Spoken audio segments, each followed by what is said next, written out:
Coba fitur dengarkan berita di News Plus aplikasi RCTI Plus. Kehilangan atau kematian ini kan seringkali dianggap ujian yang paling berat. Sudah waktunya Allah memanggil ya, memang kaget sih. Buat nananya tegarlah. Kok nama penciptanya nggak ditulis di cover-cover?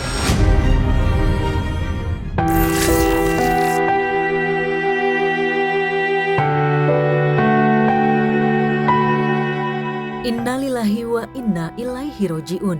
Ujian hidup yang maha berat tengah dihadapi oleh presenter Najwa Shihab. Keinginan Najwa untuk mendayung bahtera pernikahan sampai kakek nenek bersama Ibrahim Syarif Assegaf suaminya seolah pupus karena Tuhan berkehendak lain.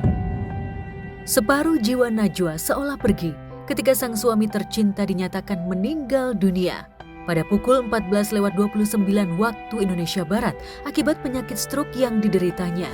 Ibrahim yang sempat mendapatkan tindakan medis darurat di Rumah Sakit Pusat Otak Nasional di kawasan Cawang, Jakarta Timur, tak menunjukkan detak kehidupan ketika mengalami perdarahan intraserebral atau perdarahan otak yang paling parah hingga nyawanya tak tertolong lagi.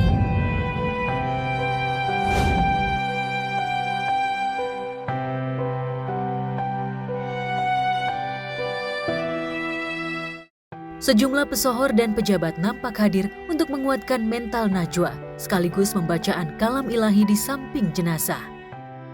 Jadi Nana aku lihat capek sih, kelihatan capek, lelah, tapi tetap dia di sebelahnya almarhum. Kalau saya dengan almarhum tidak terlalu sering ketemu, cuman yang saya tahu kagetnya tuh gini, karena sebetulnya almarhum itu kan rada aktif dalam berolahraga gitu ya. Tapi ya sudah waktunya Allah memanggil ya, memang kaget sih. Sehat-sehat aja, nggak ada masalah. Karena ini kan baru mendadak, terus katanya ada stroke. Kalau infonya dari atas, dia ada autoimun atau diabetes tipe 1, jadi pembuluh darahnya keluar. Yang nggak bisa ngomong apa-apa, tapi buat nananya tegarlah. Iya, kebetulan kan tetangga di sini, jadi dan selain kenal kita juga tetangga. Makanya tadi langsung pas datang lagi ramai, langsung datang sama istri dan sama papa juga untuk menyampaikan turut duka cita kepada Mbak Nana. Usai disolatkan di masjid terdekat, pagi ini sekitar pukul 10 waktu Indonesia Barat, rencananya jenazah suami Najwa Shihab akan dimakamkan di TPU Jeruk Purut, Jakarta Selatan. Pasti orang baik lah, buktinya yang datang aja luar biasa. Berarti semasa hidupnya juga luar biasa. Kepergian suami tercinta menjadi pukulan mental yang begitu hebat bagi Najwa.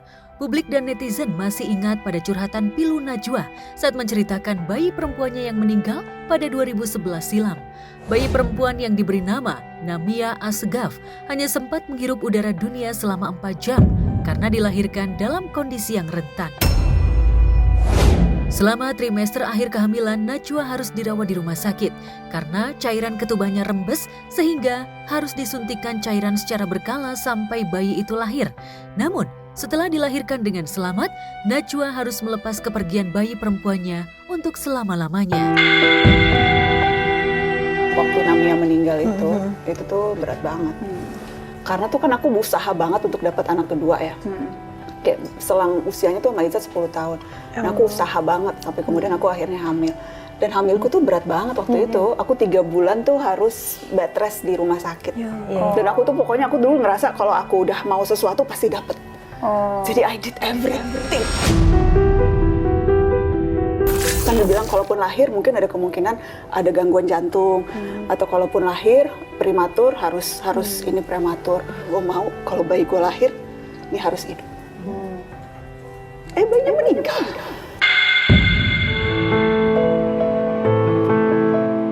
Di balik senyum dan sikap percaya dirinya, ternyata Najwa butuh recovery mental yang cukup lama pasca kehilangan bayi perempuannya.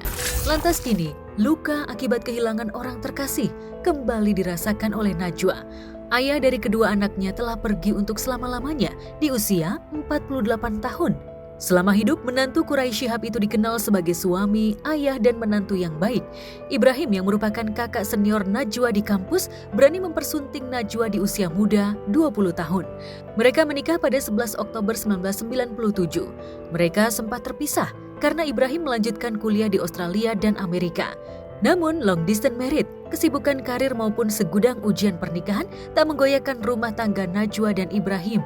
Di dunia hukum dan akademis, Ibrahim juga dikenal sebagai pengacara yang amanah serta cendekiawan muslim yang karismatik.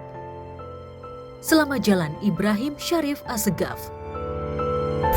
Shock ya, shocking gitu. Apalagi aku pernah berada di posisi yang seperti Mbak Nana rasakan, so I know. Jadi yang bisa kita lakukan adalah ya selain pasti mengirimkan doa gitu ya, ngirim dukungan lah, support dalam bentuk apapun gitu. Kehilangan atau kematian ini kan seringkali dianggap ujian yang paling berat, terutama buat orang-orang yang ditinggalkan. Ya, ada ucapan yang diajarkan Al-Quran yang tidak diajarkan kepada umat-umat yang lalu. Hanya untuk umat Nabi Muhammad. Itu inna lillahi wa inna ilaihi raji'un. Apa itu? Harus sadar bahwa apa yang Anda miliki itu milik Tuhan.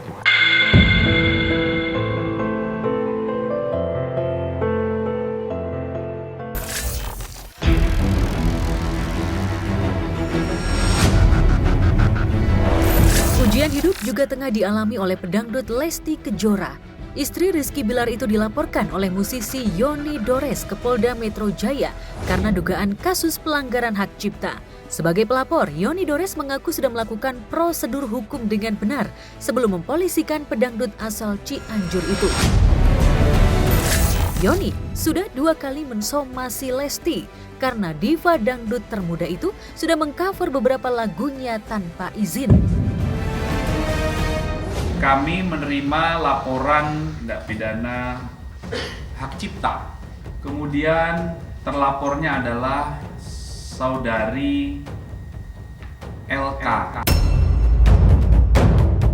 Korbannya adalah saudara YM alias YD, seorang pencipta lagu. Ya. Masalah Lesti ini yang dirugikan bukan masalah lagu saya dibajak, bukan. Masalah dia mengcover, dia tidak ada lisensi. Saya kan punya publisher.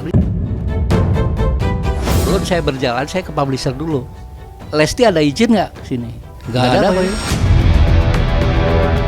Awalnya sih nggak kepikiran lah buat ngelaporin Lesti ini. Karena saya sebagai penciptanya pengen tahu gitu kan. Kok nama penciptanya nggak ditulis di cover-cover? Ya, pihak manajemen Lesti sempat berkelit bahwa somasi Yoni Dores salah alamat, seharusnya ditujukan kepada pihak IO. Namun kemarin Yoni Dores menegaskan bahwa yang ia perkarakan bukan lagu yang dibawakan Lesti di atas panggung, melainkan lagu yang di-cover dan dirilis di platform YouTube. Oh, Yowes, kan? Emang lakinya rada songong. Hehe. Berasa paling Punya backingan. punya backingan. Itu perkataan siapa? Ino. Saya nggak akan mundur pakai backing siapa. Saya di jalan-jalan. Yoni menuding Lesti dan manajemennya sengaja ingin mengeruk untung dari cover lagu itu hingga dibuatkan video klip. Slogannya ya cinta bukanlah kapal. Bagaikan ranting yang kering. Bagai ranting yang kering. Ada beberapa lagu. Dirilis di YouTube sejak Agustus 2020, video klip lagu ciptaan Yoni Dores yang di-cover Lesti itu sudah mendulang 2.045.000 subscriber. Tentu saja, Lesti dan manajemennya mendapatkan monetisasi yang tidak sedikit. Meski begitu, tak serupiah pun Yoni Dores kecipratan. Baru tingkat lidik. Masih banyak proses sebelum Lesti dianggap layak ditetapkan sebagai tersangka. Namun, jika kasusnya bergulir hingga ke meja hijau dan Lesti dinyatakan bersalah, biduan bernama asli Lestiani itu bisa diganjar hukuman 4 tahun penjara dan denda maksimal 1 miliar rupiah. Tapi benarkah Yoni Dores masih menunggu itikat baik Lesti dengan melakukan restoratif justice? Tolong untuk kasus ini respon, itu aja. Kalau misalnya masih tidak merespon juga, kita ikutin maunya sana.